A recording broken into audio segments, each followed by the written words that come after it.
Feliz y bendecido día, aprendiendo un curso de milagros.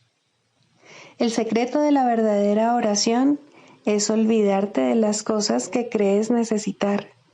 Pedir algo específico es igual que ver el pecado primero y luego perdonarlo. Del mismo modo, al orar pasas por alto tus necesidades específicas, tal como las ves, y las dejas en manos de Dios.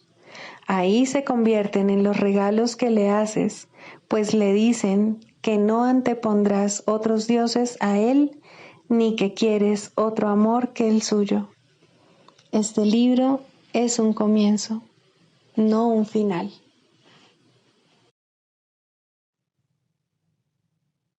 Del prefacio, que postula, párrafo 5. El mundo que vemos refleja simplemente nuestro marco de referencia interno, las ideas predominantes, los deseos y las emociones que albergan nuestras mentes. La proyección da lugar a la percepción. Primero miramos en nuestro interior y decidimos qué clase de mundo queremos ver. Luego proyectamos ese mundo afuera y hacemos que sea real para nosotros tal como lo vemos. Hacemos que sea real mediante las interpretaciones que hacemos de lo que estamos viendo. Si nos valemos de la percepción para justificar nuestros propios errores, nuestra ira, nuestros impulsos agresivos, nuestra falta de amor en cualquier forma que se manifieste, veremos un mundo lleno de maldad, destrucción, malicia, envidia y desesperación. Tenemos que aprender a perdonar todo esto, no porque al hacerlo seamos buenos o caritativos, sino porque lo que vemos no es real. Hemos distorsionado el mundo con nuestras absurdas defensas y por lo tanto estamos viendo lo que no está ahí. A medida que aprendamos a reconocer nuestros errores de percepción, aprenderemos también a pasarlos por alto, es decir, a perdonarlos. Al mismo tiempo nos perdonaremos al mirar más allá de los conceptos distorsionados que tenemos de nosotros mismos y ver el ser que Dios creó en nosotros como nosotros. Introducción. Este es un curso de milagros. Es un curso obligatorio. Solo el momento en que decides tomarlo es voluntario. Tener libre albedrío no quiere decir que tú mismo puedas establecer el plan de estudios. Significa únicamente que puedes elegir lo que quieres aprender en cualquier momento dado. Este curso no pretende enseñar el significado del amor, pues eso está más allá de lo que se puede enseñar. Pretende, no obstante, despejar los obstáculos que impiden experimentar la presencia del amor, el cual es tu herencia natural. Lo opuesto al amor es el miedo, pero aquello que todo lo abarca no puede tener opuestos. Este curso puede, por lo tanto, resumirse muy simplemente de la siguiente manera. Nada real puede ser amenazado. Nada irreal existe. En esto radica la paz de Dios.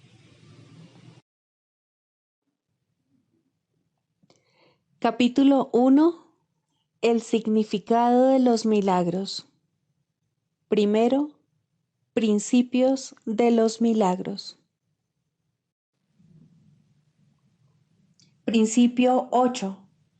Los milagros curan porque suplen una falta. Los obran aquellos que temporalmente tienen más para aquellos que temporalmente tienen menos.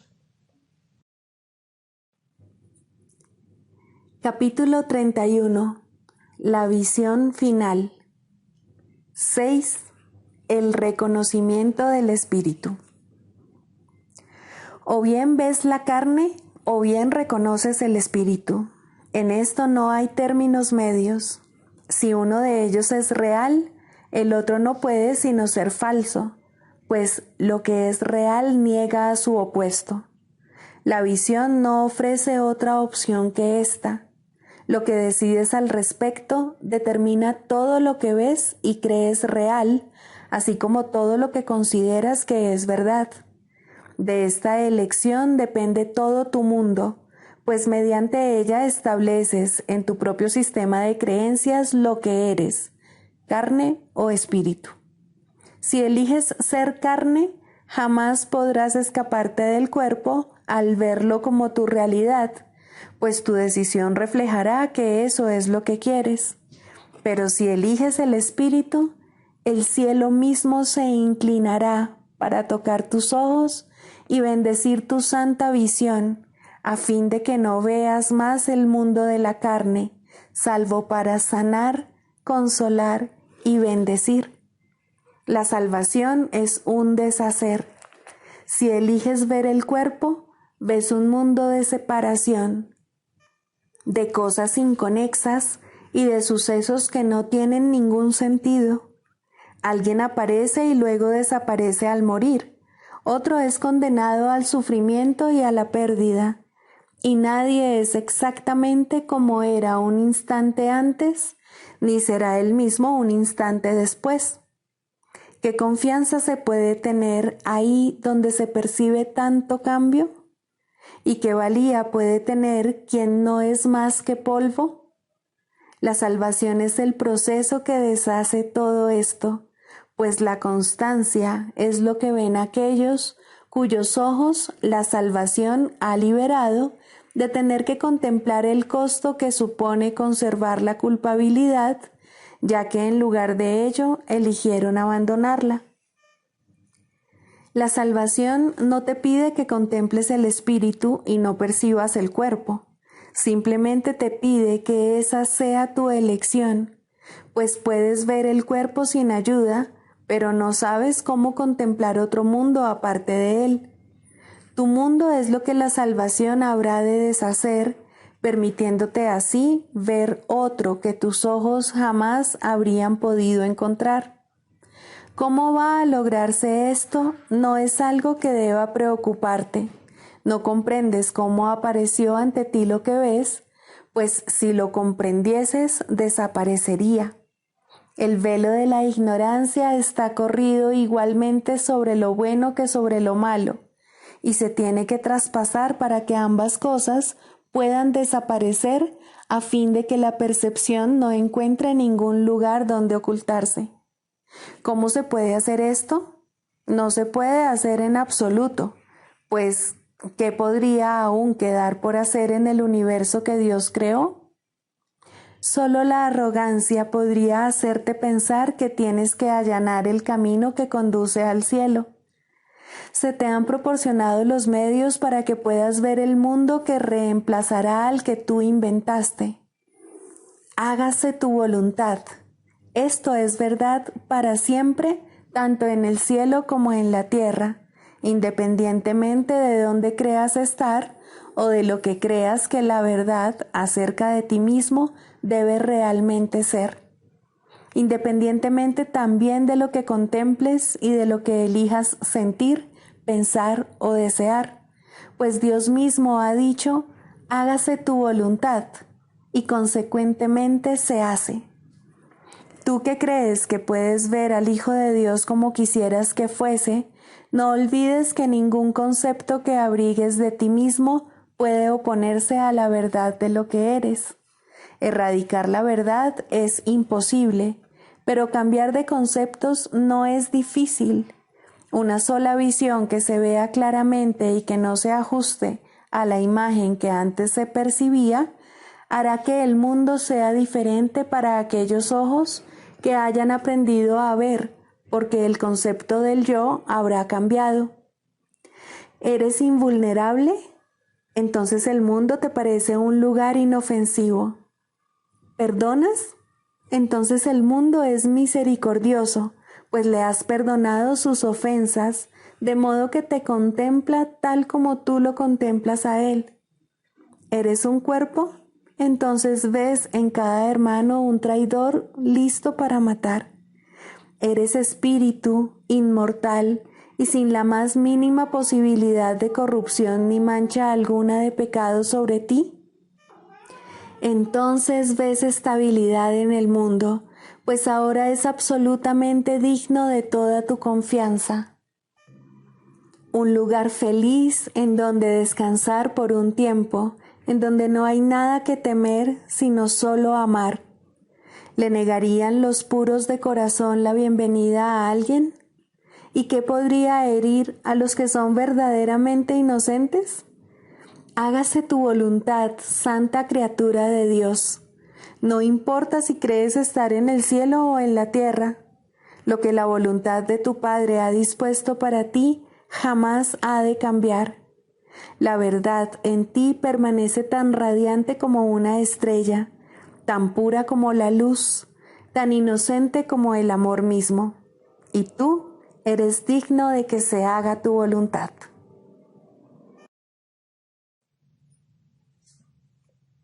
Libro de ejercicios, lección 120. Para los repasos de mañana y noche. Primero, descanso en Dios.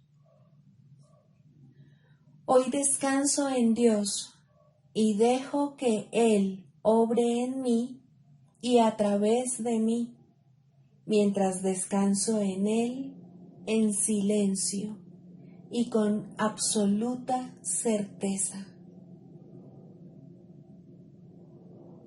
Segundo, soy tal como Dios me creó. Soy el Hijo de Dios. Hoy dejo a un lado todas las enfermizas ilusiones que albergo acerca de mí mismo y dejo que mi Padre me diga quién soy.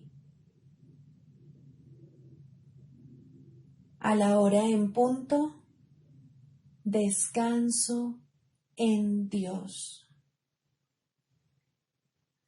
Media hora más tarde, soy tal como Dios me creó.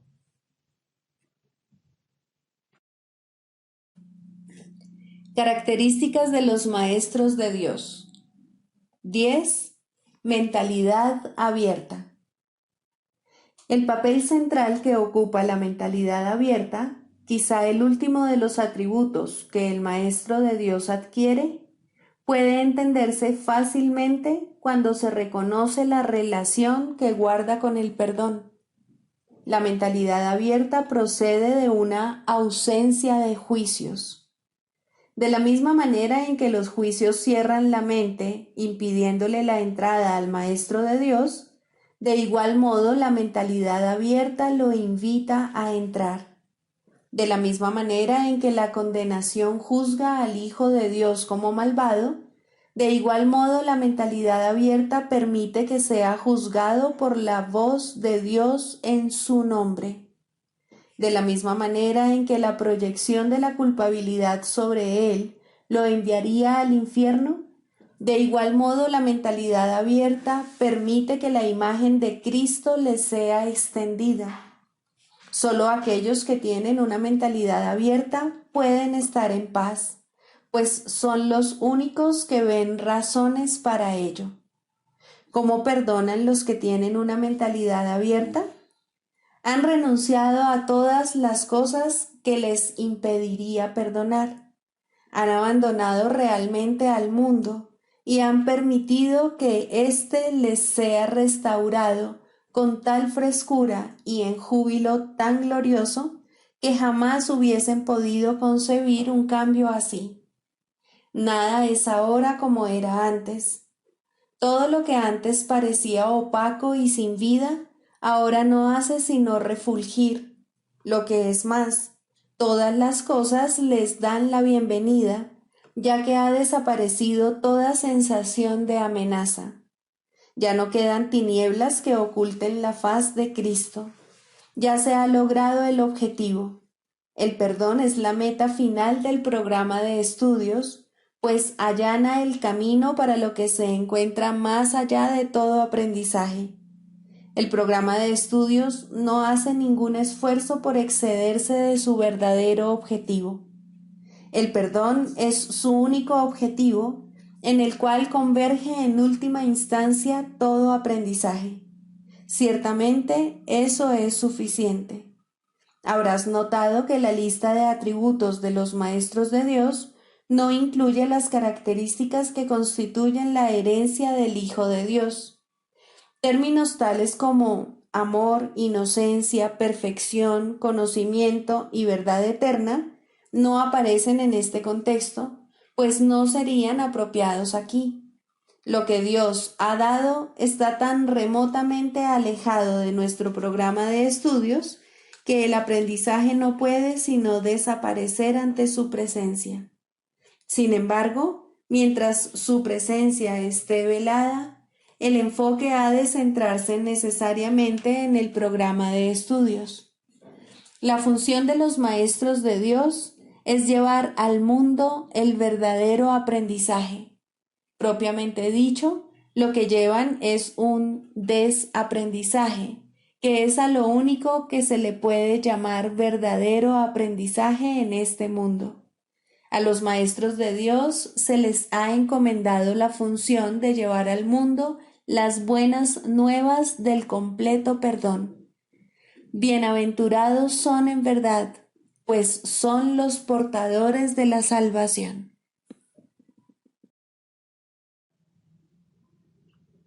Manual para el maestro, pregunta 16.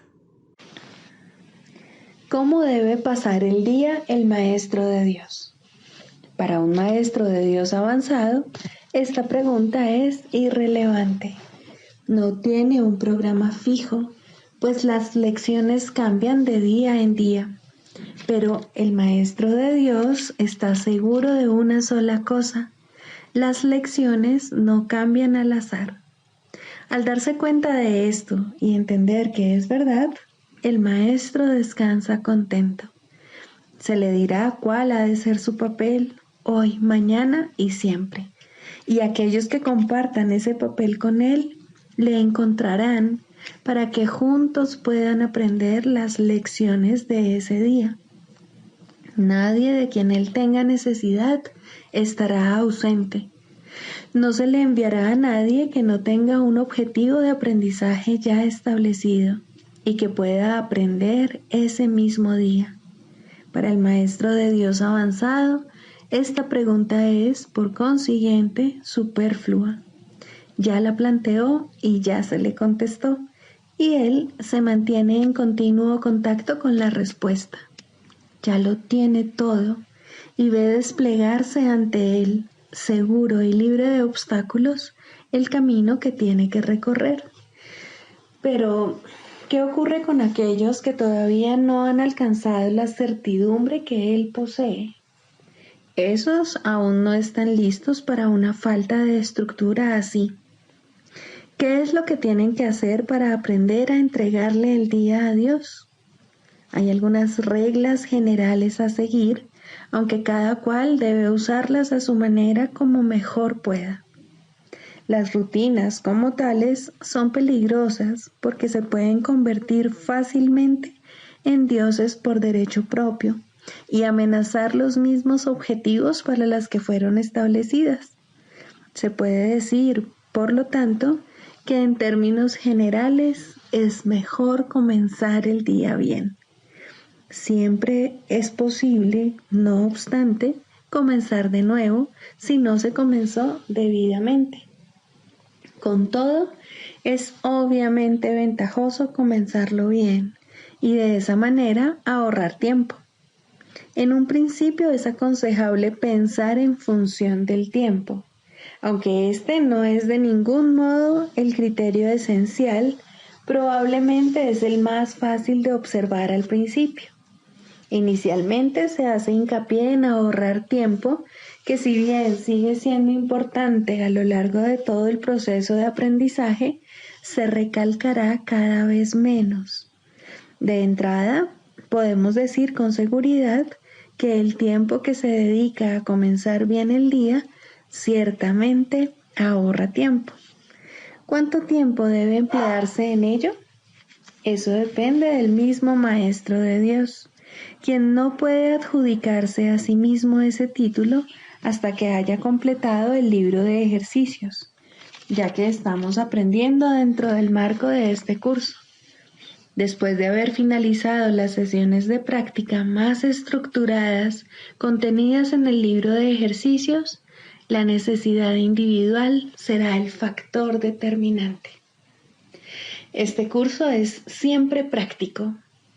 Puede ser que el Maestro de Dios no se encuentre en una situación que sea conducente a pasar unos minutos en un estado de quietud, nada más al despertarse.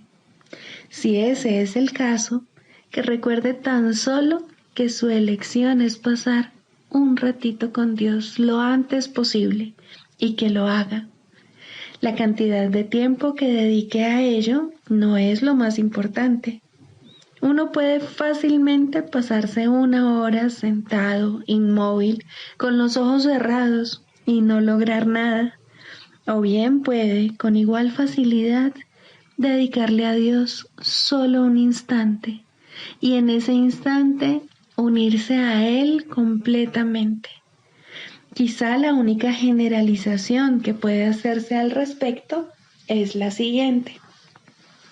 Dedica un rato, lo antes posible, después de despertarte, a estar en silencio.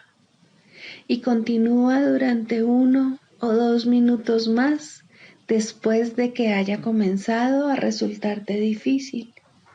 Probablemente descubrirás que la dificultad disminuye y desaparece. En caso de no ser así, ese es el momento de parar. Por la noche se debe seguir el mismo procedimiento. Tal vez tu periodo de sosiego deba ser temprano en la noche, si no te es posible hacerlo inmediatamente antes de irte a dormir. No debes hacerlo acostado, es mejor estar sentado, en cualquier postura que prefieras. Habiendo completado el libro de ejercicios, seguramente habrás llegado a algunas conclusiones al respecto.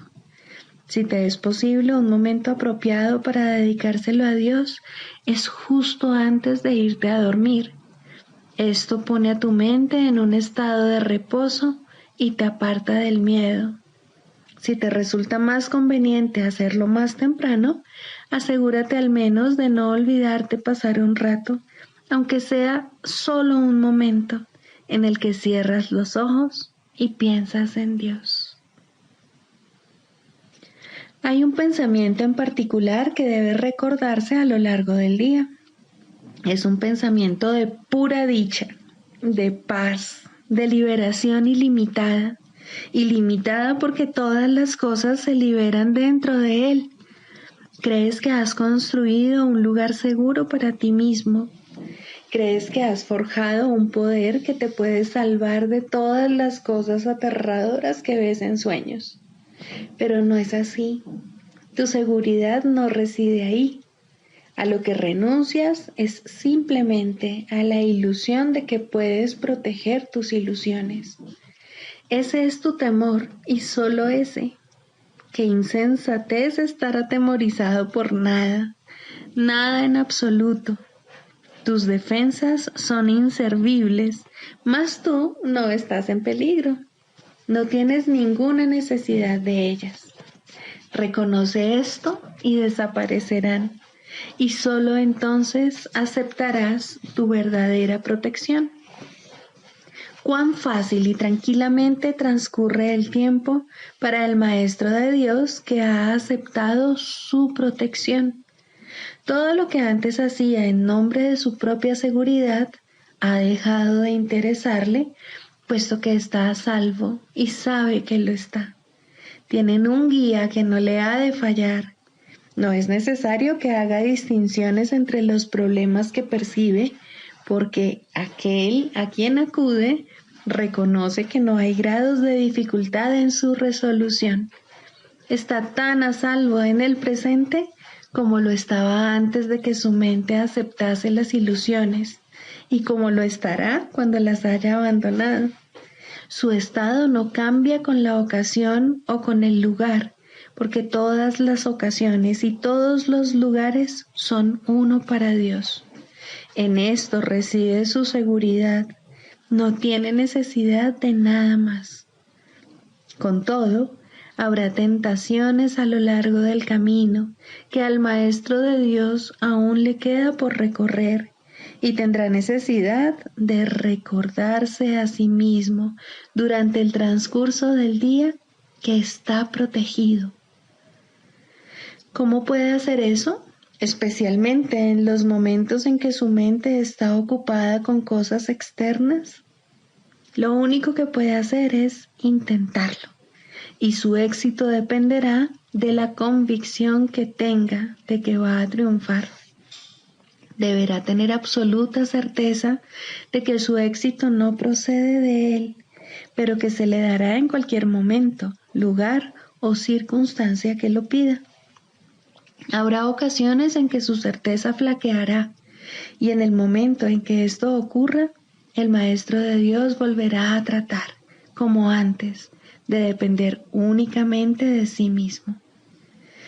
No olvides que eso es magia, y la magia es un pobre sustituto de la verdadera ayuda. No es suficientemente buena para el Maestro de Dios, porque no es suficientemente buena para el Hijo de Dios. Evitar la magia es evitar la tentación, pues toda tentación no es más que el intento de sustituir la voluntad de Dios por otra. Estos intentos pueden parecer ciertamente aterradores, pero son simplemente patéticos. No pueden tener efectos, ya sean buenos o malos, sanadores o destructivos, tranquilizadores o aterradores, gratificantes o que exijan sacrificio. Cuando el Maestro de Dios reconozca que la magia simplemente no es nada, habrá alcanzado el estado más avanzado. Todas las lecciones intermedias no hacen sino conducirle a este estado y facilitar el que este objetivo esté más cerca de reconocerse, pues cualquier tipo de magia, sea cual sea su forma, es simplemente impotente. Su impotencia explica por qué es tan fácil escaparse de ella. Es imposible que lo que no tiene efectos pueda aterrorizar. No hay nada que pueda sustituir a la voluntad de Dios. Dicho llanamente, a este hecho es al que el Maestro de Dios dedica su día. Cualquier otro sustituto que acepte como real tan solo puede engañarle, mas está a salvo de cualquier engaño si así lo decide. Quizá necesite recordar: Dios está conmigo, no puedo ser engañado. Quizá prefiera usar otras palabras, o solo una, o ninguna. En cualquier caso, debe abandonar toda tentación de aceptar la magia como algo verdadero y reconocer que no solo no es aterradora, ni pecaminosa, ni peligrosa, sino que simplemente no significa nada. Al estar arraigada en el sacrificio y la separación, que no son más que dos aspectos de un mismo error, el Maestro de Dios elige simplemente renunciar a todo lo que nunca tuvo, y a cambio de ese sacrificio, entre comillas, se le restaura el cielo en su conciencia. ¿No te gustaría un intercambio así? El mundo lo haría gustosamente si supiera que se puede hacer.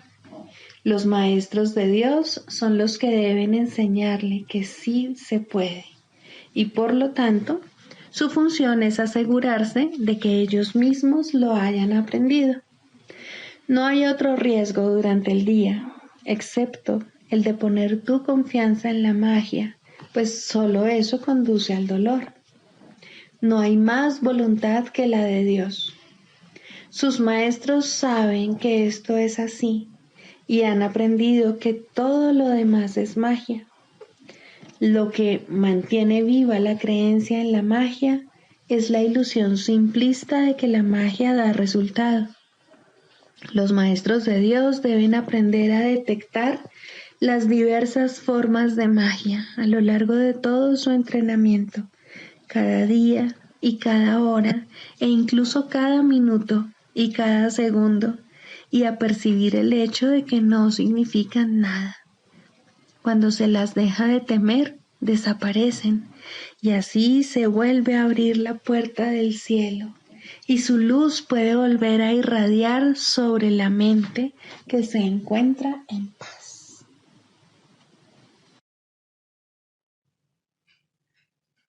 Clarificación de términos. El ego, el milagro. Las ilusiones no perdurarán. Su final es indudable y eso es lo único que es seguro en su mundo. Por eso es por lo que es el mundo del ego. ¿Qué es el ego? El ego no es más que un sueño de lo que en realidad eres. Un pensamiento de que estás separado de tu creador y un deseo de ser lo que él no creó. El ego es un producto de la locura, no de la realidad. Es tan solo un nombre para lo innombrable, un símbolo de lo imposible, una elección de opciones que no existen.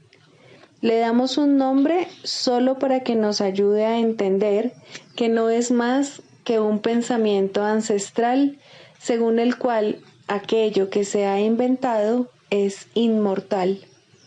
Mas, ¿qué podría proceder de ello excepto un sueño que, al igual que todos los demás sueños, tan solo puede terminar en la muerte?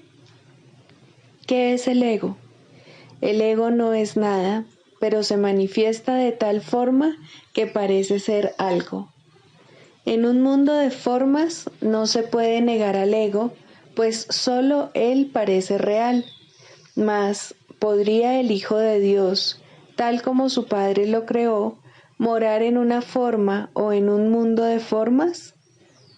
Si alguien te pide que definas al ego y expliques cómo se originó, es porque cree que el ego es real e intenta, por definición, asegurarse de que su naturaleza ilusiva quede oculta tras las palabras que parecen otorgarle realidad. Ninguna definición que se haya hecho de una mentira puede hacer que ésta sea verdad, ni tampoco puede haber una verdad que las mentiras puedan realmente ocultar. La irrealidad del ego no se niega con palabras, ni su significado se vuelve claro por el hecho de que su naturaleza parezca tener una forma. ¿Quién puede definir lo indefinible? Sin embargo, incluso para esto hay una respuesta. No podemos formular realmente una definición de lo que es el ego, pero sí podemos decir lo que no es. Y esto lo podemos ver con perfecta claridad. Basándonos en eso, podemos deducir lo que es. Observa su opuesto y verás la única respuesta que tiene sentido. A lo opuesto al ego, desde cualquier punto de vista, origen, efectos y consecuencias, le llamamos milagro. En él encontramos todo lo que no tiene que ver con el ego en este mundo. El milagro es lo opuesto al ego, y solo en él podemos observar lo que era el ego, pues en él vemos lo que éste aparentemente hacía, y la causa y sus efectos no pueden sino seguir siendo una misma cosa. Donde antes había obscuridad, ahora veremos luz. ¿Qué es el ego? Lo que antes era la obscuridad. ¿Dónde está el ego? Donde antes estaba la oscuridad. ¿Qué es ahora y dónde puede encontrársele? No es nada y no se le puede encontrar en ninguna parte. Ahora la luz ha llegado y su opuesto se ha ido sin dejar ni rastro. Donde antes había maldad, ahora hay santidad. ¿Qué es el ego? Lo que antes era maldad. ¿Dónde está el ego? En una pesadilla que solo parecía ser real mientras la estabas soñando. Donde antes había crucifixión, ahora está el Hijo de Dios. ¿Qué es el ego? ¿quién tiene necesidad de preguntar? ¿Dónde está el ego? ¿Quién necesita ir en busca de ilusiones ahora que los sueños han desaparecido? ¿Qué es un milagro? Un milagro es un sueño también, pero si observas todos los aspectos de ese sueño, jamás volverás a dudar. Observa el bondadoso mundo que se extiende ante ti mientras caminas envuelto en mansedumbre. Observa a los ayudantes que encuentras a lo largo del camino que recorres, felices ante la certeza del cielo y la garantía de paz. Y observa también, por un instante, lo que por fin dejaste atrás y finalmente pasaste de largo. Esto es lo que era el ego, el odio cruel, la necesidad de venganza y los gritos de dolor, el miedo a la muerte y el deseo de matar, la ilusión de no tener hermanos y el yo que parecía estar solo en el universo. El milagro corrige este terrible error con respecto a ti mismo, con la misma dulzura con la que una madre amorosa adormece con su canto a su criatura. ¿No preferirías escuchar un canto así? ¿No contestaría ese canto todo lo que pensabas preguntar, haciendo incluso que la pregunta dejase de tener sentido? Tus preguntas no tienen respuesta, ya que han sido planteadas para acallar la voz de Dios, la cual nos hace a todos una sola pregunta. ¿Estás listo ya para ayudarme a salvar el mundo? Pregunta esto en vez de preguntar qué es el ego, y verás un súbito resplandor envolver al mundo que el ego fabricó. Ahora no se le niega a nadie ningún milagro. El mundo se ha salvado de todo lo que tú pensabas que era, y lo que es ha sido siempre absolutamente puro y jamás ha sido condenado. El milagro perdona, el ego condena. No se necesita ninguna otra definición para ninguno de ellos excepto esta. Mas, ¿qué definición podría ser más cierta o estar más a tono con lo que es la salvación? Con esto, el problema y la respuesta se llevan una al lado del otro, y al estar finalmente juntos, la elección es obvia. ¿Quién elegiría el infierno de reconocer que eso es lo que está eligiendo? ¿Y quién no seguiría adelante un poco más cuando le ha sido dado comprender que el camino es corto y que el cielo es su meta? Segundo, el lugar de la religión en la psicoterapia. Para ser un maestro de Dios no es necesario ser religioso o creer siquiera en Dios de modo reconocible. Es necesario, sin embargo, enseñar perdón en lugar de condenación.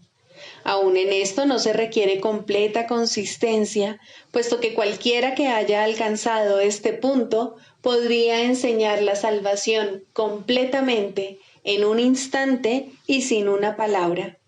No obstante, quien ha aprendido todas las cosas no necesita maestro, y los que han sanado no tienen necesidad de terapeuta. Las relaciones son aún el templo del Espíritu Santo y se perfeccionarán en el tiempo y se restituirán a la eternidad. La religión formal no ocupa ningún lugar en la psicoterapia, así como tampoco ocupa un lugar verdadero en la religión. En este mundo hay una asombrosa tendencia a unir palabras contradictorias en un solo término, sin percibir la contradicción en absoluto. El intento de formalizar la religión es un intento tan evidente del ego de reconciliar lo irreconciliable que prácticamente no necesita explicarse aquí. La religión es experiencia, la psicoterapia es experiencia. En sus más altos niveles se vuelven una. Ninguna es verdad en sí misma, pero ambas pueden conducir a la verdad. ¿Qué puede ser necesario para encontrar la verdad, la cual permanece perfectamente obvia, sino la eliminación de los aparentes obstáculos a la verdadera conciencia? Nadie que aprenda a perdonar puede dejar de recordar a Dios. El perdón, pues, es todo lo que necesita enseñarse, pues es todo lo que necesita aprenderse. Todos los obstáculos al recuerdo de Dios son formas de falta de perdón y nada más. Esto nunca está claro para el paciente y es muy raro que lo esté para el terapeuta. El mundo ha enfilado todas sus fuerzas contra esta conciencia específica, pues en ella radica el fin del mundo y todo lo que representa. Sin embargo, la conciencia de Dios no constituye una meta razonable para la psicoterapia. Esta llegará cuando se complete la psicoterapia, puesto que donde hay perdón, la verdad tiene que llegar. Sería injusto, en verdad, si la creencia en Dios fuera necesaria para el éxito terapéutico. La creencia en Dios tampoco es un concepto significativo, puesto que a Dios solo puede conocérsele. La creencia implica que la no creencia es posible, pero el conocimiento de Dios no tiene opuesto verdadero. No conocer a Dios es no tener ningún conocimiento, y es a esto a lo que conduce toda falta de perdón. Y sin el conocimiento, uno solo puede tener creencia. Diferentes ayudas de aprendizaje resultan atractivas para gente diferente. Algunas formas de religión no tienen nada que ver con Dios, y algunas formas de psicoterapia no tienen nada que ver con la sanación. Pero si el alumno y el maestro se unen para compartir una meta, Dios entrará en su relación porque Él ha sido invitado a entrar. De la misma manera, una unión de propósito entre el paciente y el terapeuta restituye al predominio el lugar de Dios, primero a través de la visión de Cristo y luego a través de la memoria de Dios mismo. El proceso de la psicoterapia es el regreso a la cordura. Profesor y alumno, terapeuta y paciente, están todos locos, o de lo contrario, no estarían aquí. Juntos pueden encontrar un camino de salida, puesto que nadie encontrará la cordura solo. Si la sanación es una invitación a que Dios entre en su reino, ¿qué importa la manera como está escrita la invitación? ¿Importa el papel, la tinta o el bolígrafo? ¿O es el que escribe el que extiende la invitación? Dios llega a todos los que quieren restituir su mundo, pues han encontrado la manera de llamarlo. Si dos se unen, Él tiene que estar ahí. Cual sea su propósito, no importa, pero tienen que compartirlo completamente para que tengan éxito. Es imposible compartir una meta sin la bendición de Cristo, pues lo que no se ve a través de sus ojos está demasiado fragmentado para que tenga sentido. De la misma manera que la verdadera religión sana, la verdadera psicoterapia debe ser religiosa, pero ambas tienen muchas formas, pues ningún buen maestro utiliza la misma aproximación con todos los alumnos. Por el contrario, escucha pacientemente a cada uno y lo deja formular su propio currículo, no la meta de éste, sino la manera como puede alcanzar mejor la meta que se propone. Tal vez el maestro no piensa en Dios como parte de la enseñanza. Tal vez el psicoterapeuta no entiende que la sanación procede de Dios. Pueden tener éxito allí donde fallan muchos que creen que han encontrado a Dios. ¿Qué tiene que hacer el maestro para asegurar el aprendizaje? ¿Qué tiene que hacer el terapeuta para conseguir la sanación? Solo una cosa, el mismo requisito que la salvación pide de todos. Cada uno debe compartir una meta con alguien más y al hacerla, perder todo sentido de intereses separados. Solo cuando se hace esto es posible trascender los estrechos límites que el ego quiere imponerle al yo. Solo al hacer esto, maestro y alumno, terapeuta y paciente, tú y yo podemos aceptar la expiación y aprender a darla tal como se recibió. La comunión es imposible si se está solo. Nadie que permanece aparte puede recibir la visión de Cristo. Se le está ofreciendo, pero no puede extender su mano para recibirla. Que se aquiete y reconozca que la necesidad de su hermano es la suya propia, y que entonces satisfaga la necesidad de su hermano como suya y vea que éstas se satisfacen como si fueran una sola, porque lo son. ¿Qué es la religión sino un instrumento para ayudarle a ver que esto es así? ¿Y qué es la psicoterapia sino una ayuda en esa misma dirección precisamente? Es la meta la que convierte estos procesos en lo mismo, pues son uno en propósito y por consiguiente deben ser uno en los medios. El canto de la oración. Quinto, el final de la escalera.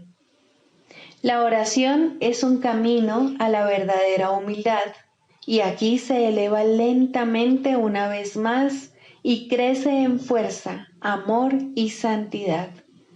Deja que abandone el suelo desde donde comienza a elevarse hacia Dios, y la verdadera humildad vendrá por fin a agraciar la mente que pensó que se enfrentaba al mundo sola. La humildad trae paz, porque no afirma que tú debas regir el universo ni juzgar las cosas en función de cómo tú quisieras que fuesen. Deja a un lado felizmente todos los insignificantes dioses, no con resentimiento, sino con honestidad y con el reconocimiento de que no sirven para nada. Las ilusiones y la humildad tienen metas tan dispares que no pueden coexistir ni compartir una morada donde pudieran encontrarse. Allí donde una llega, la otra desaparece. Los que son verdaderamente humildes no tienen otra meta que Dios, porque no necesitan ídolos, y la defensa ya no tiene objeto. Los enemigos son inútiles ahora, pues la humildad no es confrontativa. No se oculta avergonzada porque está satisfecha con lo que es, en el conocimiento de que la creación es la voluntad de Dios. Su falta de egoísmo es el ser, y esto es lo que ve en cada encuentro, en los que gustosamente se une a cada hijo de Dios, cuya pureza reconoce y comparte con él. Ahora la oración se eleva por encima del mundo de las cosas, de los cuerpos y de los dioses de todo tipo, y por fin puedes descansar en santidad. La humildad ha venido a enseñarte cómo entender la gloria que es tuya por ser hijo de Dios, y a reconocer la arrogancia del pecado. Un sueño ocultaba la faz de Cristo de ti, mas ahora puedes contemplar su impecabilidad. La escalera ha llegado muy alto, ya casi estás en el cielo. Es muy poco lo que queda por aprender antes de que la jornada finalice. Ahora puedes decir a todo aquel que venga a unirse contigo en oración: no puedo ir sin ti, pues eres parte de mí. Y así es, en verdad.